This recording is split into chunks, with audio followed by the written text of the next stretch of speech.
পটলের দোরমা তো আমরা অনেক রকমভাবে খেয়েছি, কিন্তু আপনারা কি কখনো চিকেন কিমা দিয়ে পটলের দোরমা খেয়েছেন? যদি না খেয়ে থাকেন তাহলে রেসিপিটি শুধুমাত্র আপনাদের জন্য। নমস্কার বন্ধুরা, ঘরোয়া স্বাদে মেঘলি রান্না চ্যানেলে আপনাদের স্বাগত জানাই। আজকের রেসিপি হলো পটলের দোরমা। এটি করার জন্য যা যা উপকরণ লেগেছে তা হলো, কয়েকটি আমি পটল নিয়েছি, আগে থেকে ভালো করে ধুয়ে ছাল ছাড়িয়েও নিয়েছি, শুধু মুখগুলো কাটা হয়নি।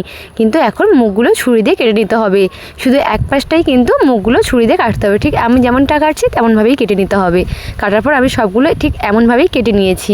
কেটে নিয়ে এরপরে যেটা করতে হবে সেটা হলো, এই যেটা আমি কেটেছি তার ওখান থেকে একটা চামচ দিয়ে পটলের ভিতরে যে পটলের দানা সহ শাঁসটা রয়েছে সেটা কিন্তু বের করে নিতে হবে।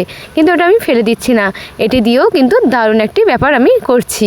তো এখানে আমি সবগুলো কেটে একদম ফাঁকা করে রেখে দিয়েছি, যেহেতু পটলের দোরমা করব। আপনারা তো কম বেশি সবটাই জানেন যে কেমনভাবে করে। আর এখানে নিয়েছি পটলের ওই দানা সহ গ্রেভি মতো শাঁস অংশটা, আর নিয়েছি পটলের ওই কেটে রাখা মুখ। প্রথমে ভালো করে পটলগুলোকে ভেজে নিতে হবে। প্রথমে দিলাম লবণ, তারপরে দিলাম সামান্য হলুদ। দেওয়ার পর ভালো করে একটু মাখিয়ে নিয়ে গরম তেলের মধ্যে ছেড়ে দিতে হবে। ছেড়ে দিয়ে যেমন আমরা পটল ভাজি ঠিক উল্টে পাল্টে তেমনভাবেই কিন্তু পটলগুলো ভেজে নিতে হবে। এদিকে আমার পটলগুলো প্রায় ভাজা হয়ে গেছে, একটি পাত্রে তুলে নিলাম।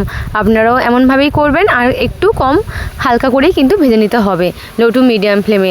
আর নিয়েছি পেঁয়াজ, টমেটো পেস্ট, আদা রসুনের পেস্ট, পেঁয়াজ কুচি, একটু নিয়েছি চিংড়ি মাছ, আর নিয়েছি পটলের দানা সহ শাঁস অংশ, আর নিয়েছি চিকেন কিমা, যেটি আমি মিক্সিতে ভালো করে গ্রেট করে নিয়েছি। আপনারা চাইলে সেদ্ধও করে নিতে পারেন, কিন্তু মিক্সিতে গ্রেট করলে খুব ভালোই হয়। তারপর কড়াইতে আবারও সামান্য সর্ষের তেল দিয়ে দিলাম। প্রথমে পটলের দোরমার জন্য পুরটা আগে আমি রেডি করছি, যার জন্য দিয়ে দিলাম তেলের ওপর পেঁয়াজ কুচি। দেওয়ার পর একটু ভালো করে নাড়িয়ে চাড়িয়ে যতক্ষণ না ব্রাউন ব্রাউন হচ্ছে ততক্ষণ কিন্তু বেশ করে নাড়াতে হবে। তারপর একটু নাড়িয়ে চাড়িয়ে ওর মধ্যে আমি দিয়ে দিলাম প্রথমে আদা রসুনের পেস্ট 1 টেবিল স্পুন, আদা রসুনের পেস্ট দিলাম 1 টেবিল স্পুন, পেঁয়াজ এবং টমেটোর পেস্ট দিলাম।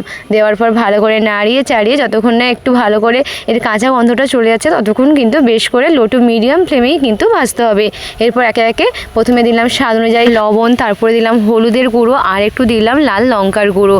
দেওয়ার পর ভালো করে নাড়িয়ে চাড়িয়ে এই গ্রেভির মধ্যে ভালো করে কিন্তু মিশিয়ে নিতে হবে। আমি কিন্তু তেমনটাই করছি, আপনারাও ঠিক তেমনটাই করবেন। দেখুন যতক্ষণ না তেল ছাড়ছে ততক্ষণ কিন্তু বেশ করে নাড়তে হবে। এরপরে দিয়ে দিলাম আগে থেকে লবণ হলুদ মাখিয়ে রাখা চিংড়ি মাছ। আমি কিন্তু আগে থেকে ভাজিনি, এখানেই একদম রান্নাটা করে নিচ্ছি। চিংড়ি মাছ দেওয়ার পর এই গ্রেভির মধ্যে ভালো করে মিশিয়ে নিতে হবে। দেখুন আমি যেমন করছি ঠিক তেমনভাবেই কিন্তু করতে হবে। তারপর একে একে করে দিয়ে দেব চিকেন কিমা। আপনারাও কিন্তু চিকেন কিমার পরিমাণটা এরকম দেবেন।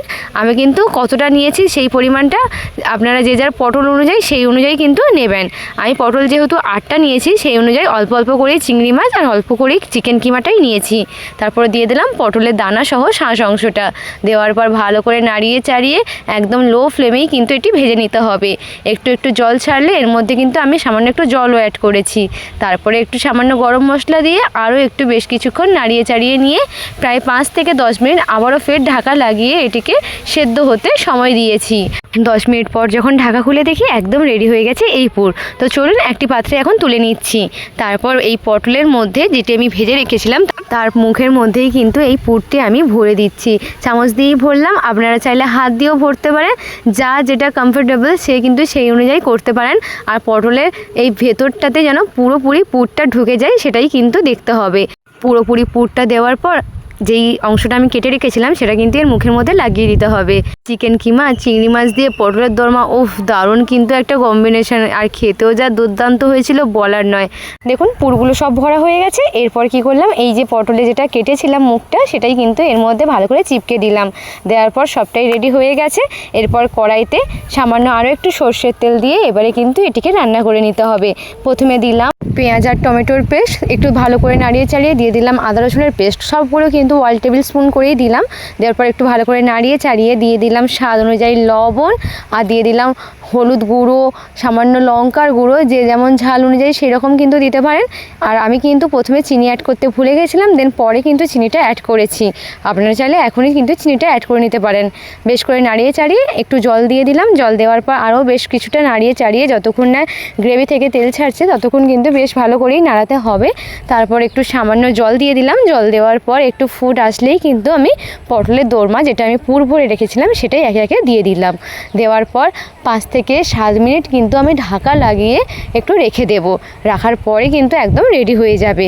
আর মাঝে যখন আমি ঢাকা খুলবো 5 মিনিট পর, তখন কিন্তু আমি দেখুন একটু উল্টে পাল্টে নিচ্ছি। ফের 2 থেকে 3 মিনিট ঢাকা লাগিয়ে রেখে দিচ্ছি। রেখে দিলেই কিন্তু একদম রেডি হয়ে যাচ্ছে পটলের দোরমা। চিকেন কিমা আর চিংড়ি মাছের পুর ভরা এই পটলের দোরমা খেতে যা দুর্দান্ত হয়েছে তা তো বলার নয়। গরম ভাতে সার্ভ করুন এই গ্রেভি ভরা পটলের দোরমা। ভালো লাগলে রেসিপিটি অবশ্যই কিন্তু লাইক, কমেন্ট, শেয়ার এবং সাবস্ক্রাইব করার অনুরোধ রইল। দেখা হচ্ছে নতুন একটি রেসিপি নিয়ে। সবাই ভালো থাকবেন, সুস্থ থাকবেন। আর রেসিপিটি ভালো লাগলে অবশ্যই কিন্তু একটা লাইক করে যাবেন। ধন্যবাদ।